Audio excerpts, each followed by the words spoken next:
Perkenalkan, nama lengkap saya Tarsiana Eda dari kelas B reguler sore jurusan Sosiologi semester 7.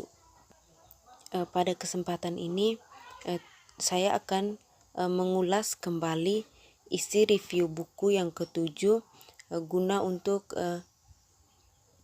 memenuhi nilai tugas dari mata kuliah kajian seminar masalah-masalah sosial. Buku ketujuh yang akan saya bahas saat ini dengan judul Masalah Sosial. Bab 1, Pendekatan Sosiologi untuk Masalah Sosial. Secara historis, sosiologi AS telah memandang sosial masalah dalam patologi sosial. Orang-orang menganggap sebagai sumber sosial masalah karena mereka mengganggu yang berlaku tatanan moral dan dalam masyarakat. Pada tahun 1920-an dan 1930-an, sosiologi berfokus pada kondisi masyarakat seperti perubahan yang cepat menyertai urbanisasi dan industrialisasi sebagai sumber masalah sosial. Baru-baru ini, banyak sosiolog telah kembali untuk mempelajari individu bermasalah, para penyimpang yang melanggar harapan masyarakat. Itu studi modern tentang penyimpangan telah berkembang menjadi dua petunjuk arah.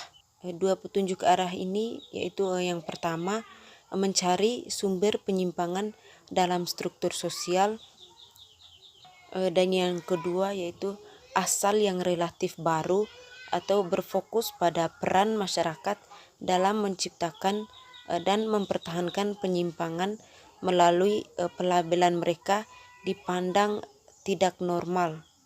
Di dalam pandangan ini, reaksi masyarakat diasumsikan untuk menentukan apa itu masalah sosial dan siapa yang menyimpang. Buku ini membahas dua jenis masalah sosial.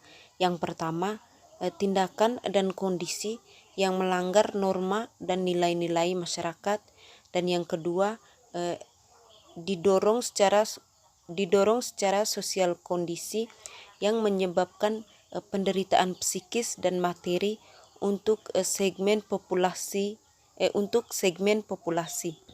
Kunci utama untuk memahami kedua jenis masalah sosial tersebut yaitu distribusi kekuasaan.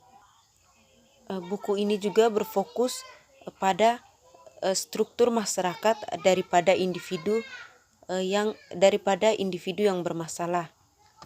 Asumsi yang membimbing pertanyaan kami adalah bahwa pelanggar norma adalah gejala dari masalah sosial.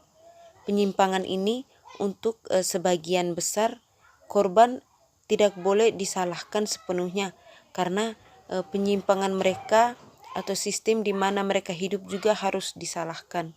Bab 2 tentang kekayaan dan kekuasaan. Negara bukanlah agen netral rakyat, tetapi bias mendukung kelas sosial dan perusahaan terbesar. Prediksi Marx bahwa kapitalisme akan menghasilkan ekonomi yang didominasi oleh monopoli dipenuhi di Amerika Serikat. Tapi daripada korporasi tunggal yang mendominasi sektor ekonomi, Amerika Serikat telah memonopoli di mana 4 atau lebih sedikit perusahaan memasuk 50% atau lebih dari pasar tertentu. Kesenjangan ketimpangan di Amerika Serikat adalah yang terluas dari semua negara industri.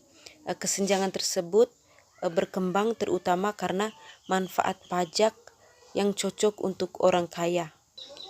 Kebijakan perpajakan ini selain meningkatkan distribusi kekayaan yang tidak merata, meningkatkan hutang nasional, kurangi pengeluaran pemerintah untuk program membantu mereka yang kurang beruntung, dan melemahkan lembaga publik yang menguntungkan masyarakat. Kesenjangan yang melebar meningkatkan pengaruh politik. Pemerintah juga cenderung melayani kepentingan kaya karena berpengaruh juga terhadap bagaimana kampanye politik dibiayai. Demokrasi adalah sistem politik untuk orang-orang. Demokrasi dapat juga rusak oleh kepentingan khusus yang menggunakan uang untuk membelokkan proses politik untuk keuntungan mereka sendiri. Untuk mendukung partai politik dan kandidat demokrasi ada beberapa cara. Yang pertama, membuat lebih sulit untuk memecahkan masalah sosial. Yang kedua, kepentingan orang miskin tidak disajikan. Yang ketiga, pengerjaan uang menciptakan paruh waktu legislator dan penggalangan dana penuh waktu. Uang mengurangi kesenjangan antara dua utama pihak karena sama-sama mencari dan menerima dana dari sumber perusahaan dan individu yang sama. Yang kelima, mencegah pemungutan suara dan partisipasi sipil. Dan yang keenam, uang besar dan politik mengharap pada bias hukum disahkan dan subsidi diberikan. Bab 3 tentang populasi dunia dan kepentingan global. Istilah dunia berkembang mengacu pada negara-negara terbelakang dan berkembang di mana kemiskinan atau kelaparan dan kesengsaraan ditemukan secara tidak proporsional.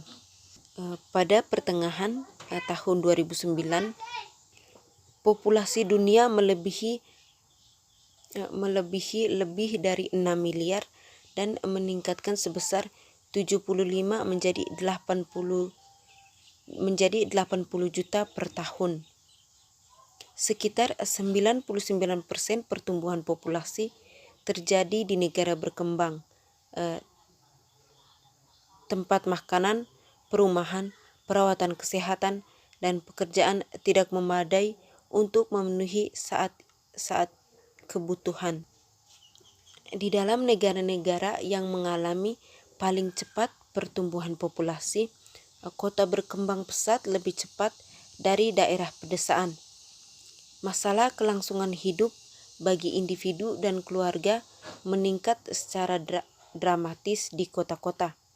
Makanan terlalu mahal, pekerjaan langka dan biaya, serta masalah sanitasi meningkat kemungkinan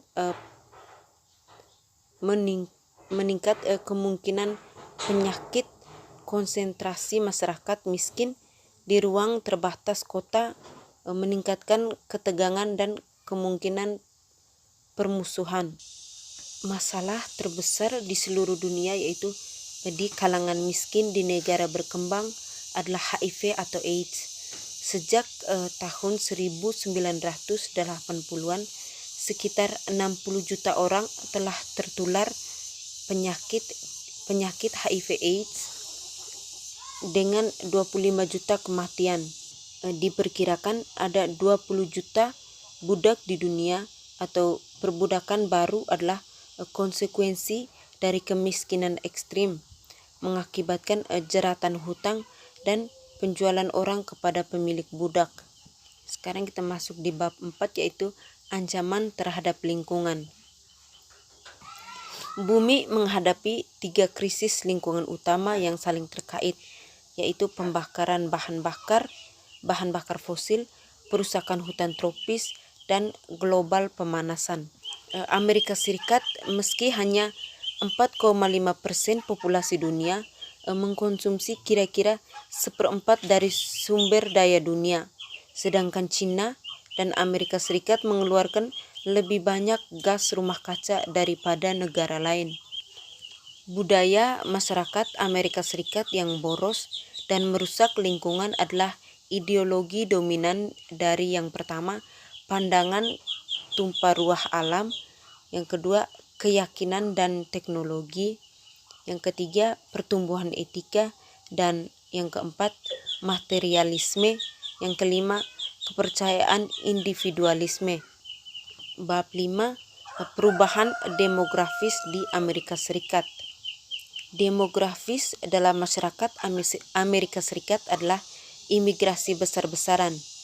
Imigrasi ini berbeda dari gelombang sebelumnya karena para pendatang terutama berasal dari Amerika Latin dan Asia daripada Eropa. Pergeseran demografi terbesar kedua adalah menuju pada masyarakat yang menua. Bab 6, masalah tempat atau perkotaan, subur dan pedesaan. Melalui proses suburbanisasi dan dekonsentrasi metropolitan, kota-kota pusat kehilangan orang, pekerjaan, industri, bisnis, dan berbasis pajak. Kota-kota pusat juga kehilangan pekerjaan transformasi dari manufaktur menjadi ekonomi pelayanan. Mulai tahun 1950-an, bisnis Amerika Serikat dan lembaga keuangan dan pemberi pinjaman cenderung untuk yang pertama melepas investasi di kota-kota dan berinvestasi di pinggir kota, dan yang kedua melepaskan investasi di lingkungan kulit hitam dan Latin dan berinvestasi di komunitas kulit putih. Minimnya investasi publik di perkotaan infrastruktur mulai membatasi secara signifikan pertumbuhan dan produktivitas dalam ekonomi Amerika Serikat. Sekian ulasan materi dari buku ke-7 dari saya. Sekian dan terima kasih.